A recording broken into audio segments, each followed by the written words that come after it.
Hello and welcome to the CDA's weekly panel discussion. You're watching on the CDA's YouTube channel where there's lots of panel discussions already from our members, and we've got lots more coming up. So make sure you subscribe to stay up to date. Okay, so today's topic is centred around casting outside of London. And I'm Ro from Cater New Casting, and I'm joined by two super women of the casting world. So we have Nicci Topping from Nicci Topping Casting, and we have Ali Coffey from AC Casting. Hello. Hello, lovely to How be there. are you both? Great. Good. Yeah, fantastic. Good. So before we start answering any viewers' questions, do you both just want to give us an idea of where you're based and an overview of what kind of projects you typically cast? Yeah, Sure. Please take it away, Nicci. Yeah, okay, thanks, Ali. I'm based in West Yorkshire and I cast primarily in Manchester. I cast TV commercials, TV dramas, feature films, short films, voiceover artists, everything where you need talent, I pretty much do. Nice, lovely. And Ali? I am Ali Coffey and I'm based in Dublin in Ireland. And I cast basically everything that Nicci just said, but we focus on screen rather than theatre. We don't really involve ourselves in the casting of theatre. Everything else, including VO work, we get involved in.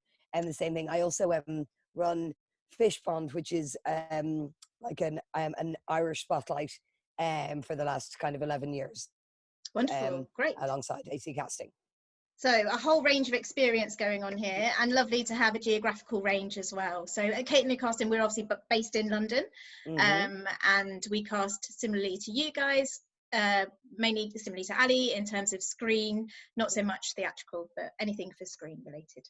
Lovely. Yeah. So we've got some questions to answer, and as I said, the topic's centred around casting outside of London, so it'd be good to get your insight and input on those. So to start with, let's start off with this one. So actors worry if they aren't based in London and they don't have a London agent that they're missing out somehow. What would you both say to that? Nicci? I'll leave it to Nicci, being the UK. I mean, I don't think they are missing out necessarily. I think, you know, as a casting director, you would look at talent. You want the best talent for the project. So wherever that talent is going to be based is totally fine. The problem we have is when it comes to budget restrictions on what, you know, whether or not we can afford to fly somebody in from another part of the world or get somebody on a train. That's normally the issue really behind that. But if that wasn't a problem, then we'd certainly go for the best talent, no matter whereabouts they're from. Yeah, lovely. I totally agree with Nicci, and I think that one thing that's been changing quite significantly and even like dramatically now is online casting, remote casting, and I think that is giving a lot more actors a lot of opportunity.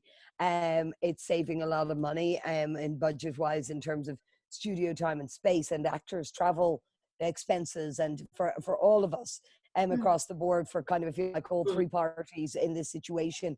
So I think certainly as a casting director, I love to get to see as broad as range as possible, as quickly as possible, as quickly as the project allows. So if I can sit at my desk and watch 20 people, watch 40 people, watch 60 people, and know that the 5 people I'm bringing in the room are serious contenders, then I'm far less likely to be concerned with where they're coming from.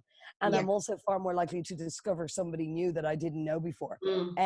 So I think things are looking up in terms of maybe breaking away from the central bases that we are traditional.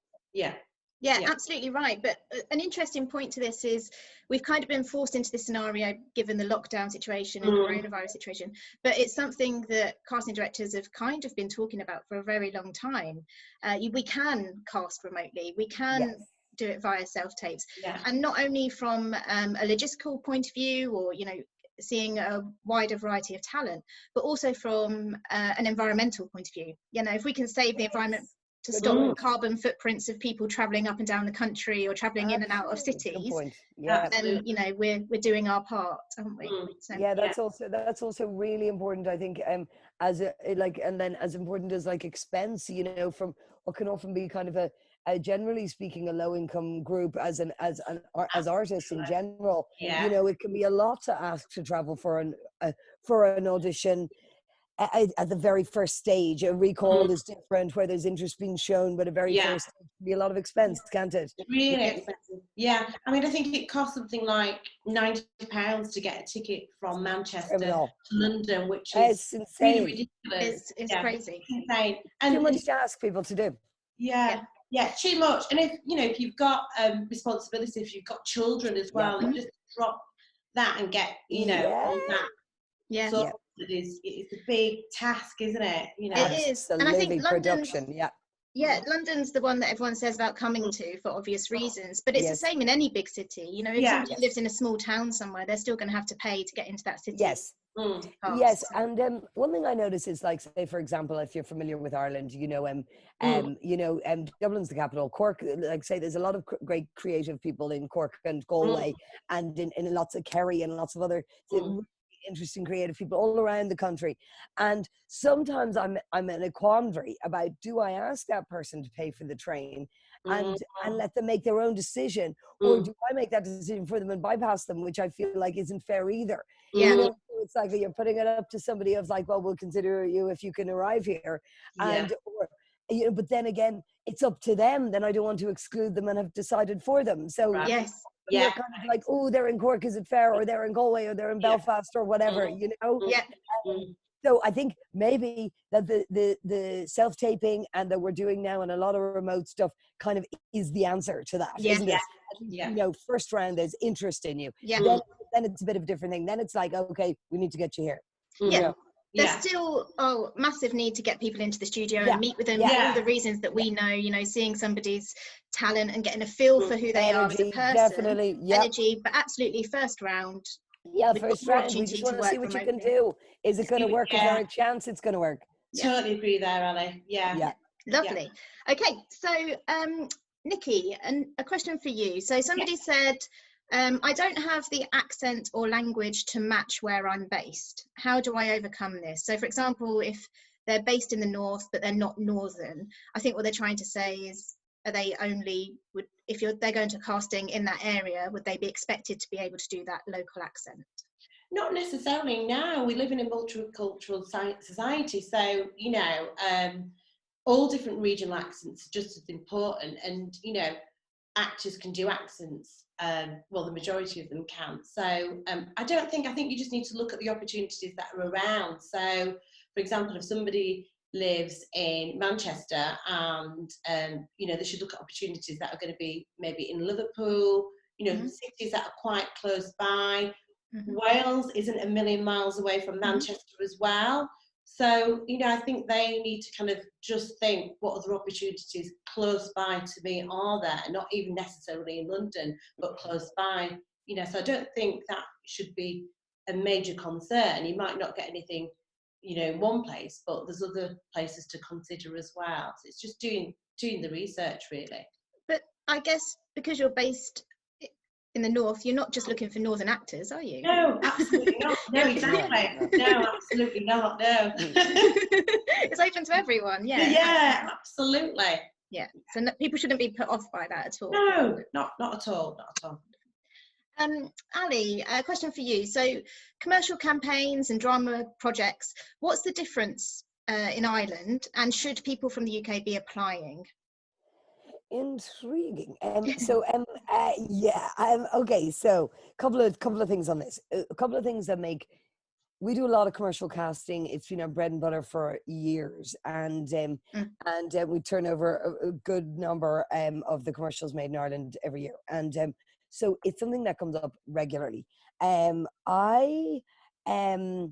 See, so the main difference, sorry, I'll try not to waffle, I'm trying to be concise. I could go on and on. So, all afternoon. Ali. Time is money, girl.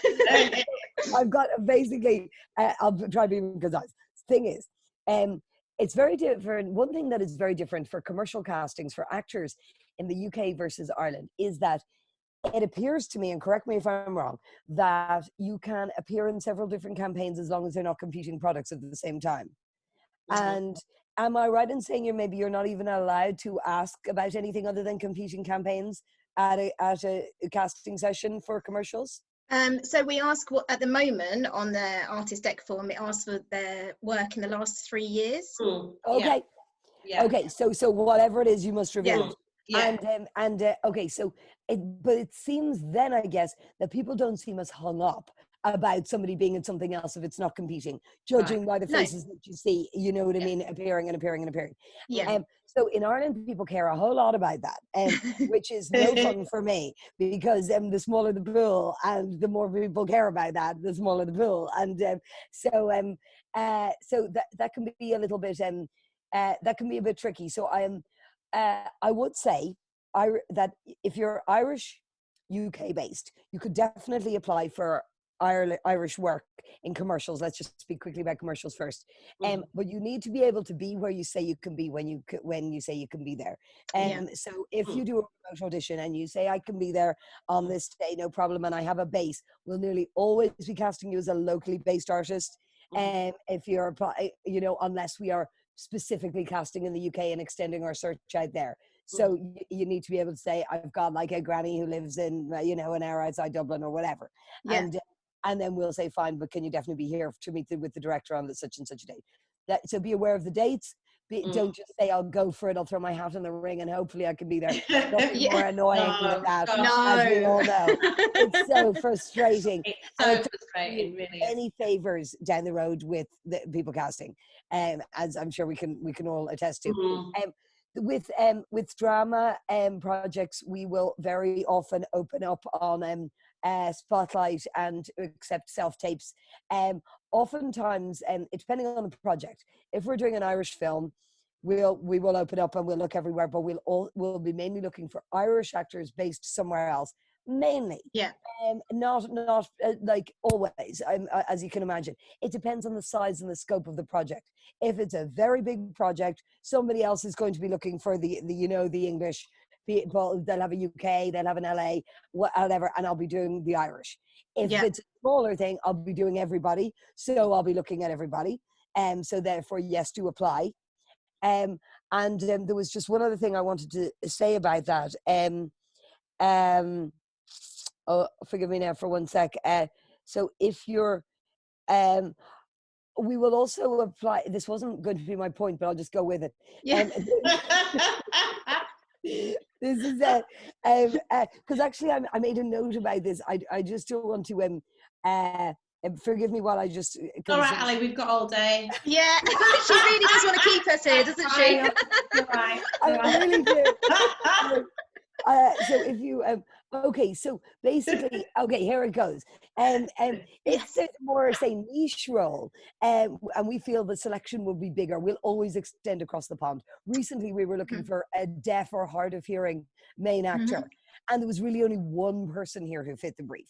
Right. So also, certain nationalities are represented more strongly in the UK, and nationalities, ethnicities, and specific skills can see us broadening our search. So, so though it really can be just a role and project dependent. Often we cast locally for commercial castings, or we'll take on the role of the Irish company on international projects. But because it's like, as I said, because it's a bigger project, we will just generally we'll be on board then to do the local Irish casting. Say either it's shooting in Ireland and they want us to do those people, or there are Irish characters and it's shooting somewhere else. Yes. That makes absolutely. Yeah.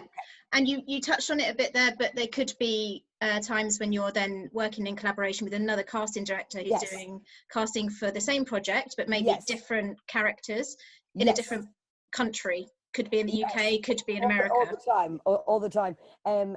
Recently, we've had some lovely experiences with great UK casting directors working on some of the Stars series and some of those Netflix dramas and things, and had lovely collaborations. And it's so lovely because as we know, this is just a little one for us. It can be quite isolated casting. Yes. Like your own in your own world, in your bubble, in your team, in your whatever. And it's so lovely to breathe, like to jump into somebody else's bubble and see how they do things too. Yeah. So I've really enjoyed that actually. Yeah. Because actually, it's not often that you do get to work with another casting director. We speak to each other like this. Yeah, exactly. But we're not in the nitty gritty of a job together always. Yes, and it's enjoyable